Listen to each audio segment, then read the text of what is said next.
दोस्तों, आज हम सीखेंगे विलोपन विधि से दो चरों के मान निकालना। यहाँ हमारा पहला चर है x, दूसरा चर है y। आइए करते हैं इसे सोल्व। इसके लिए हमने दो समीकरण लिए हैं, x plus 2y equal to 10 समीकरण 1 और 2x plus 2y equal to 40 समीकरण 2। इसे सॉल्व करने के लिए हमें ये देखना होगा, यहाँ x है और यहाँ 2x, ये 2y है और ये 2y।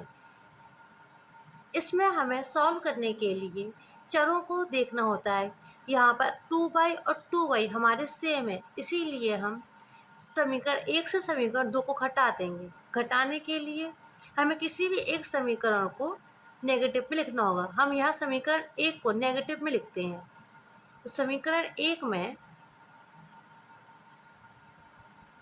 माइनस का गुणा करने पर तो ये आएगा बस माइनस के एक्स माइनस 2y बराबर माइनस के 10।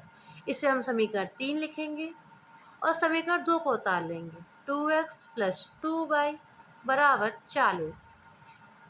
अब यह देखिए, प्लस के 2y और ये माइनस के 2y, इससे कैंसिल हो जाएगा और 2x में से x गया तो x बराबर 40 में से 10 गया तो हो जाएगा 30। तो x का मान 30 आ गया। और x का मान समीकरण 1 में रखने पर हमारा समीकरण 1 है x प्लस 2y बराबर 10। x का मान हम समीकरण 1 में रखेंगे तो x का मान हमारे पास 30 आया प्लस 2y बराबर 10।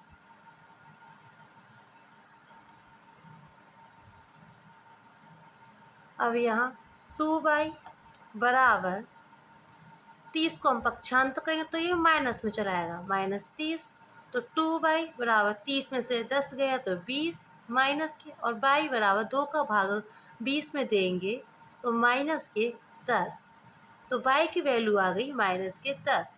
इसी प्रकार से हमने यहाँ दूसरा समीकरण लिया हुआ है, 3x प्लस 5y बराबर 4 समीकरण नंबर 1 और 2x प्लस 3y बराबर 8 समीकरण नंबर 2। अब हम इसको सॉल्व करेंगे। यहाँ हमारा ना तो x सेम है ना ही y सेम है, इसीलिए हमें सेम करने के लिए यहाँ समीकरण 1 में 2 का मल्टीप्लाई करेंगे और समीकरण 2 में 3 का मल्टीप्लाई करेंगे।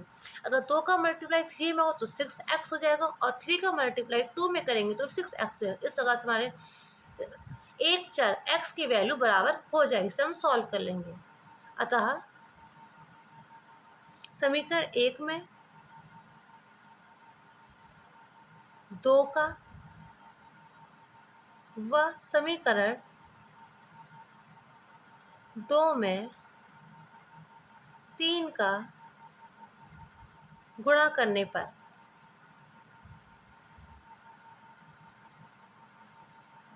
समीकरण 1 में हम 2 का गुणा करें तो 2 तिया 6x प्लस 2 पंजे 10y बराबर 2 चौके 8। इस समीकरण हम 3 रख देंगे और 3 का मल्टीप्लाई 2 में करेंगे तो 3 दूनी 6x प्लस 3 तिरका 9y बराबर 3 अट्ठे 24। इस समीकरण 4 मान लेंगे। अब यहाँ देखिए, हमारे समीकरण 1 में 6x है, समीकरण 2 में भी 6x है।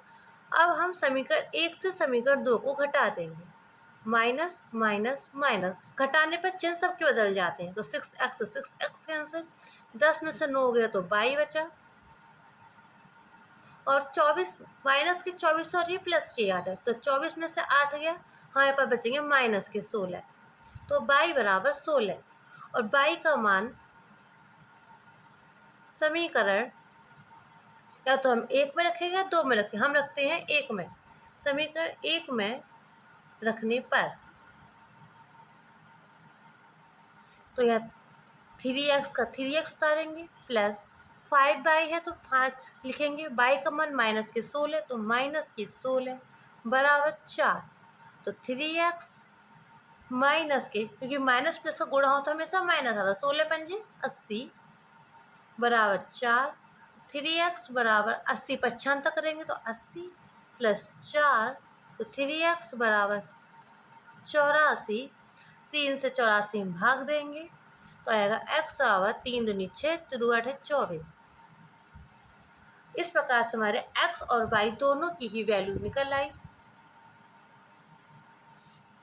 आप देख सकते हैं विलोपन विधि से सॉल्व करना ये कितना ही आसान है। Thank you.